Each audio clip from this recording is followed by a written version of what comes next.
What's up, Dub Nation?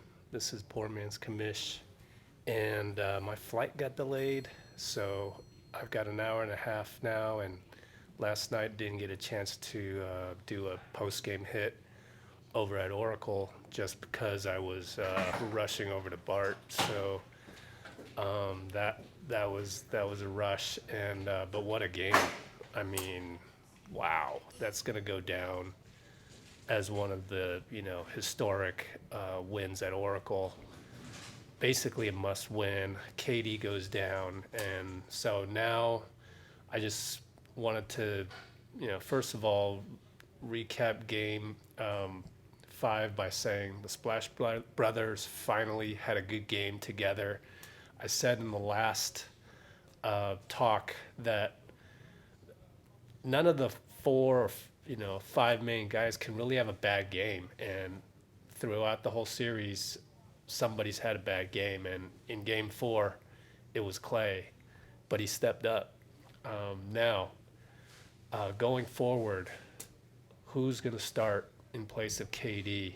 That's a big thing, but before we talk about that, there's this NFL doctor that writes for the San Diego Tribune, and I retweeted his article, but he saw the video of KD, and he just really thinks it's something to do with the Achilles, just because the way that KD was looking back at his heel, in terms of that's usually what people who get an Achilles injury, that's how they react. So that's some big concern. And now I know that he knows that the Warriors said that it's a calf strain, but the doctor is also saying that that's often the first initial diagnosis. So we don't know for sure. It could still be related to the Achilles. So we're just going to have to find out from the MRI that they're going to have probably, right now somewhere.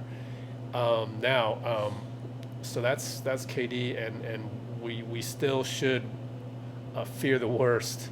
Unfortunately, I hate to be the bearer of that sentiment right now, but we'll get the MRI news coming up regardless. Now, who's going to start in place of KD? Man, I mean, we could just go down the list, but just off the cuff, I just feel like if Kerr started Bogut, it would be like a flashback to 2015. You would get just that extra little boost, that extra little tightness of chemistry right before tip-off.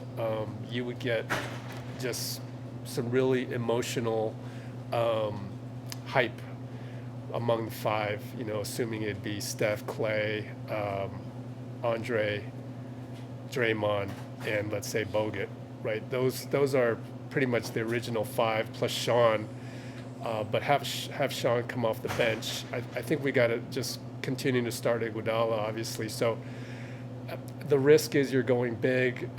Hopefully Capella starts, and I don't know. It's going to be an interesting chess match, but I would just have a short leash on Bogut. I mean, the last time he played was that Q2 second quarter of Game 4, and which was a disaster. And not to say that he played bad, but it was just, he kind of looked like a statue out there. Now, he's one of the greatest rim protectors of all time, but Houston's a smart team, so they dragged him out to the perimeter and just waltzed by him. So that's going to be an issue, but maybe they start Capella. I don't know, but I just feel like that little bit of a hype right at jump ball might do the team, might spark the team right off the bat. But as far as long term, I mean, then you just got to go deep into the bench. I think you just got to play everybody. Just roll the dice and see who's playing well. I would start with Jerebko after Bogut, and then McKinney, and maybe throw in Quinn Cook in there for a little scoring punch here and there. But it's a chance for them to step up, and it's a chance for the Warriors to really steal the game in Houston, which would essentially eliminate the Rockets. And I think the Warriors can do it. They're just going to have to ride that emotional wave and just play perfectly. And now there's going to be all these theories about how Steph plays better without KD, but hey, look, it's true. I mean, if you go play pickup basketball, I mean, that's the result that you might get if you have two, just all-time great scorers out there, and then one of them can't play for whatever reason. So that's basic. That's not a some extraordinary take. So of course, Steph should have more room to operate and whatnot, and not have to be as unselfish. So, anyways, that's my makeup talk for post game yesterday, and I will miss the Kerr media availability at the hotel. I maybe will have Gene there as a backup, maybe not. We'll just see. But I will cover it sort of remotely on Twitter and catch you up once I get to Houston.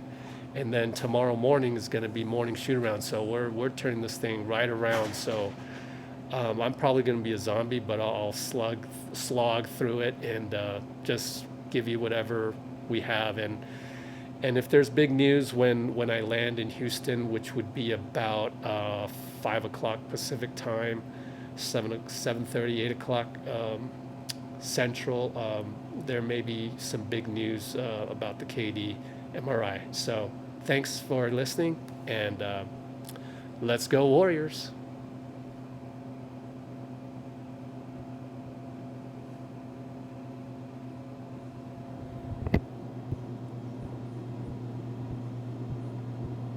Great.